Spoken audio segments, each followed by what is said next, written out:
ഇനി അങ്ങോട്ട് ഇന്ത്യയുടെ കാലമാണെന്നാ തോന്നുന്നത്. ശരിയാ, ഏറ്റവും കൂടുതൽ ജനസംഖ്യയുള്ള രാജ്യമെന്ന പദവി നമ്മള് ചൈനയിൽ നിന്നും തട്ടിയെടുക്കാൻ പോവുകയല്ലേ.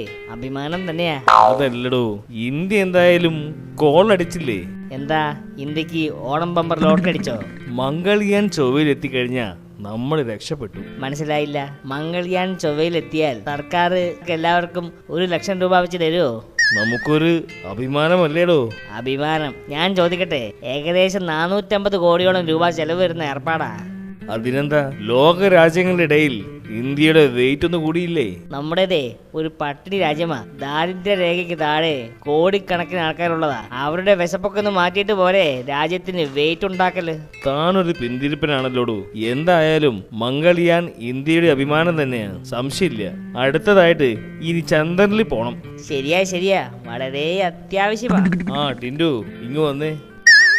നീ വലുതായി ഒരു ഭൗമശാസ്ത്രജ്ഞനാവണമെന്നാണ് അച്ഛൻ്റെ ആഗ്രഹം. ആദ്യം ചെക്കൻ 10ാം ക്ലാസ് ഒന്ന് കടക്കട്ടെ, എന്നിട്ട് ചിന്തിക്കാം ഒരു ഭൗമശാസ്ത്രജ്ഞൻ. അവനെ അങ്ങനെ കളിയാക്കൊന്നും വേണ്ട, കൂർമ്മ ബുദ്ധിയാ. എന്തായാലും ചന്ദ്രനിലൊക്കെ കാലുകുത്ത് എന്നത് ഭയങ്കര സംഭവം തന്നെയാ അല്ലേ?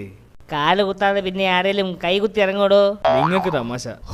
ആദ്യമായി കാലുകുത്തിയപ്പോ ആംസ്ട്രോങ്ങിന് എന്തായിരിക്കും ആദ്യം തോന്നിയത്? വേറെ എന്ത് ചിന്തിക്കാനാ, എങ്ങനെ തിരിച്ചു പോകണമെന്നായിരിക്കും.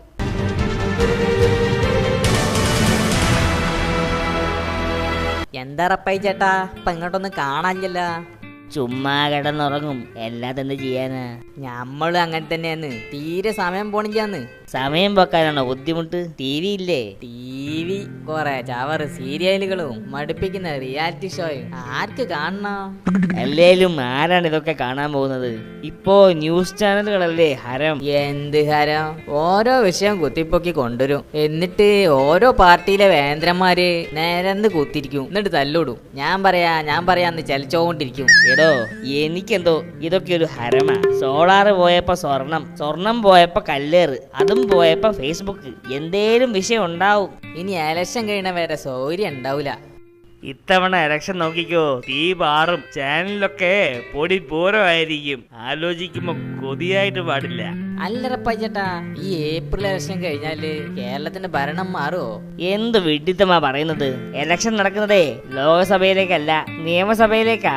എനിക്കൊന്നും വലിയ ഐഡിയ ഇല്ല. ലോകസഭയും നിയമസഭയും ഞമ്മക്കതൊക്കെ ഒന്ന് തന്നെയാ. ആരും കേക്കണ്ട. ദേ ടിൻഡു വരുന്നു, അവന് പോലും അറിയാ മതി. ടിൻഡു, ഞങ്ങൾ ഈ ലോകസഭയെ കുറിച്ചും നിയമസഭയെ കുറിച്ചും ഒക്കെ പറയുകയായിരുന്നു. നിയമസഭ ഇപ്പോൾ നിവർന്നാണോ ഇരിക്കുന്നത്? അതെന്താടാ അങ്ങനെ ചോദിച്ചേ? അല്ല, പത്രത്തിൽ കണ്ടു നാളെ നിയമസഭ വളയുമെന്ന്. അല്ല ജാഫറെ, എങ്ങനെയുണ്ട് നിന്റെ ലോകയാത്രയൊക്കെ? ഒന്നും പറയണ്ടാന്ന്, ലോകരാജ്യങ്ങൾ കറങ്ങി മതിയായി. സത്യം പറ, നീ എത്ര രാജ്യങ്ങൾ കണ്ടു? ആരതൊക്കെ ഇപ്പൊ എണ്ണി നോക്കാൻ പോണ്? ഒരു 100-150 കണ്ടിട്ടുണ്ടാവും. നിന്റെ ഒരു ഭാഗ്യം. നിനക്ക് ഓരോ യാത്രയും ഷൂട്ട് ചെയ്ത് പുതിയ സഫാരി TV കൊടുത്തുടായിരുന്നോ? നല്ല പബ്ലിസിറ്റി കിട്ടുകയും ചെയ്യും. എനിക്കത് ഇഷ്ടല്ലല്ലോ. എന്ത് ഷൂട്ട് ചെയ്യുന്നതോ? പബ്ലിസിറ്റിന്ന്. നീ പറ, ലോകത്തെ ഏറ്റവും സുന്ദരമായ സ്ഥലം ഏതാ? എന്താ സംശയം? ചൈന തന്നെ. എന്താ അവിടുത്തെ ആൾക്കാരുടെ സ്വഭാവം എന്നറിയോ? വായില് വിരലിട്ട കടിക്കൂല. എന്നാ പിന്നെ നിനക്ക് ഒരു ചൈനക്കാരിയും കല്യാണം കഴിച്ച് അവിടെ തന്നെ കൂടിക്കൂടായിരുന്നോ? കല്യാണോ? ചൈനക്കാരിനോ? നല്ല കഥേ. അതെന്താ? എന്റെ ചേട്ടാ, ചൈനീസ് ഉൽപ്പന്നങ്ങൾക്കേ നോ ഗ്യാരണ്ടി നോ വാറണ്ടി. എനിക്ക് ധൈര്യമില്ല. ചൈനക്ക് അങ്ങനെ ഒരു പ്രശ്നമുണ്ടല്ലേ? ഞാൻ പോട്ടെ ചേട്ടാ, ഭയങ്കര ക്ഷീണം, ആകെ ഒരു മന്ദത. എന്തു പറ്റി? കഴിഞ്ഞ ആഴ്ച സ്ലോവാക്യയിലൊന്ന് പോയിരുന്നു. സ്ലോവാക്യ ആയതുകൊണ്ടാവും ആകെ മൊത്തം സ്ലോ ആയി. എന്താ ടിൻഡു ഒരു ആലോചന? സാരമില്ല ചേട്ടാ, ചേട്ടൻ അർജന്റീന വരെ ഒന്ന് പോയാ മതി, അർജന്റായി ഓടിക്കോളൂ.